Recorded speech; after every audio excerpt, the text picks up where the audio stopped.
ప్రభునందు నాకు అత్యంత ప్రియమైనటువంటి వారలారా, మన ప్రభువును రక్షకుడునైనటువంటి యేసుక్రీస్తు వారి యొక్క శుభనామములు మీ అందరికీ నా హృదయపూర్వకమైన శుభములు వందనములు తెలియజేస్తున్నాను. ఉదయకాల సమయంలో దేవుని వాక్యాన్ని ధ్యానం చేసుకుందాము. ఈరోజు వాక్య ధ్యానం కొరకు మనం తీసుకున్నటువంటి లేఖన భాగము ద్వితీయోపదేశ కాండము 31వ అధ్యాయము 23వ వచనం చదువుకుందాం. యెహోవా నూను కుమారుడని యెహోషువకు ఇలాగ సెలవిచ్చెను, నువ్వు నిబ్బరము కలిగి ధైర్యముగా నుండుము. నేను ప్రమాణపూర్వకంగా వారికి ఇచ్చిన దేశమునకు ఇశ్రాయేలును నువ్వు తోడుకొని పోవలను. నేను నీకు తోడయుందును. ఆమేన్. దేవుని నామమునకు మహిమ కలుగును గాక. వీళ్ళారా, ఇక వాక్య భాగాన్ని మనం గమనించినట్లయితే దేవుడైనటువంటి యెహోవా నూను కుమారుడైనటువంటి యెహోషువతో మాట్లాడుతున్నటువంటి మాటలు.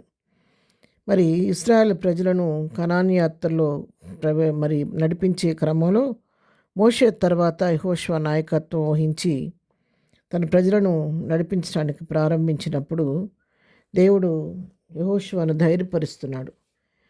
నువ్వేమాత్రం కూడా అధైర్యపడవద్దు, కృంగిపోవద్దు, భయపడవద్దు, నిబ్బరంగా ఉండు. నువ్వు నిబ్బరం కలిగి ధైర్యంగా ఉండు. నేను ప్రమాణపూర్వకంగా వారికి ఇచ్చిన దేశానికి ఈ ఇశ్రాయేల్ ప్రజలను నువ్వే తోడుకొని పోవాలి. ఈ తోడుకొని పోయే క్రమంలో నేను నీకు తోడుగా ఉంటాను. నేనే నీకు తోడుగా ఉండి కావలసిన గైడెన్స్ ఇచ్చి నేను నడిపిస్తాను. కాబట్టి నువ్వు దేని గురించి కూడా చింతించొద్దు, దిగులు పడవద్దు, అధైర్యపడవద్దు అని చెప్పని మరి యెహోషువను ఎంతగానో నిబ్రపరుస్తున్నట్టుగా మనం చూస్తూ ఉన్నాం.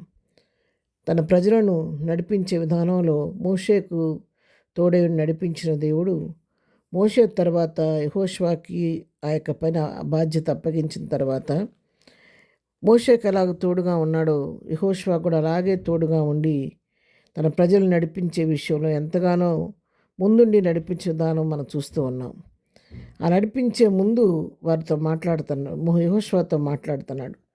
నువ్వు నిబ్బరం కలిగి తోడుగా ధైర్యంగా ఉండి నేను నీకు తోడుగా ఉండి నేను నడిపిస్తానని చెప్పని వాగ్దానం చేస్తున్నాడు. ప్రియులారా, మన ప్రభు అయినటువంటి దేవుడు ఆయన ఎన్నడూ కూడా తన బిడ్డలను విడిచిపెట్టే దేవుడు కాదు. తన కొరకు ఏర్పరచుకున్న వారికి లేదా ఒక బాధ్యత వారికి పని తన బిడ్డలకు అప్పగించినప్పుడు మరి ప్రభు మన ప్రక్కనే ఉండి ఆయన మనకు సహాయకుడుగా ఉంటాడు. మన చేపట్టుకొని నడిపిస్తూ ఉంటాడు, తను ముందుగా నడుస్తూ ఉంటాడు. ఇదిగో త్రోవది నడుడి అని చెప్పని ఆయన మనకు తోడుగా ఉండి ఆయన ముందు నడుస్తూ ఆయన వెనక మనలను నడిపిస్తూ ఉంటాడు.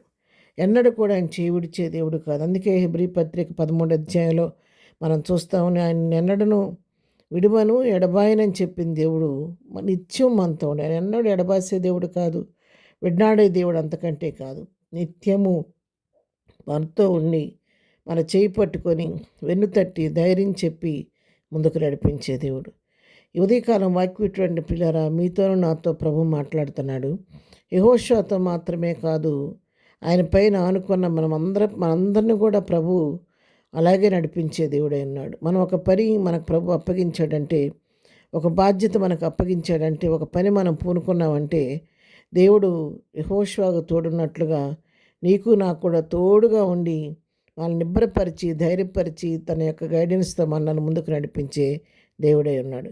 కాబట్టి దేని విషయంలో కూడా మనం భయపడాల్సిన అవసరం లేదు. మనం చేయవలసింది ఏంటంటే విశ్వాసంతో ప్రభు పైన ఆనుకోవాలి.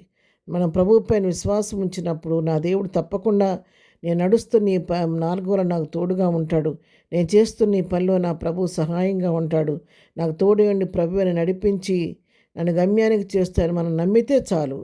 విశ్వాసంతో ప్రభు పైన ఆనుకుంటే ఆయన మన చేయి పట్టుకొని తోడుగా ఉండి నడిపించి ప్రతి పనిలో జయమిచ్చే దేవుడే ఉన్నాడు. అలాంటి జయమిచ్చే దేవుని వైపు చూస్తూ విశ్వాసంతో ప్రభు పైన ఆనుకొని ప్రభు కృపలో ముందుకు సాగిపోదాం. ప్రార్థన. ప్రేమ కలిగిన తండ్రి, ఉదయకాలం మాకు ఇచ్చిన వాక్య భాగాన్ని బట్టి నీ కొందనాలు. ఆనాడు యెహోషువను ధైర్యపరిచిందేవా, ఈ ఉదయకాలం వాక్యాన్ని మా ప్రియులను నన్ను కూడా ధైర్యపరచండి, ఆదరించండి, నిబ్బరపరచండి. మాకు కూడా తోడుగా ఉండి మేము చేయి ప్రతి పనిలో కావలసినటువంటి గైడెన్స్ మాకు దయచేయండి. ఇంతవరకు మా జీవితాల్లో మీరు ఇచ్చినటువంటి గైడెన్స్ని బట్టి మీకు వందనాలు, స్తుతులు, స్తోత్రాలు చెల్లిస్తున్నాయి. ముందు కూడా నీ హస్తాలకు మమ్మల్ని అప్పగించుకొని చుండగా మీరే మాకు నాయకుడిగా ఉండి మాకు ఆలోచన చెప్పి నిశ్చిత ప్రకారం నడిపించండి. ఈ దినం మేము చేయి పనిపాట్లో రాకపోకల్లో క్షేమం దయచేయండి. దినం బర్త్డే మ్యారేజ్ చేసుకున్న బిడ్డలను దీవించి ఆశీర్దించండి. ఎగ్జామ్స్ రాస్తున్న బిడ్డలందరికీ కావాల్సిన పరలోక జ్ఞానం దయచేయండి. బలహీనలు బలపరచండి, కృంగిన వారిని లేవనెత్తండి, దుఃఖంలో ఉన్న వారిని ఓదార్చండి. ప్రతి వారి పట్టిన కృప విస్తరింప చేయమని యేసునామంలో ప్రార్థించడి పొందుకొని ఉన్నాము తండ్రి. ఆమెన్. ప్రభు కృప సదాకాలం మనందరికీ తోడై నడిపించునుగాక. ఆమెన్.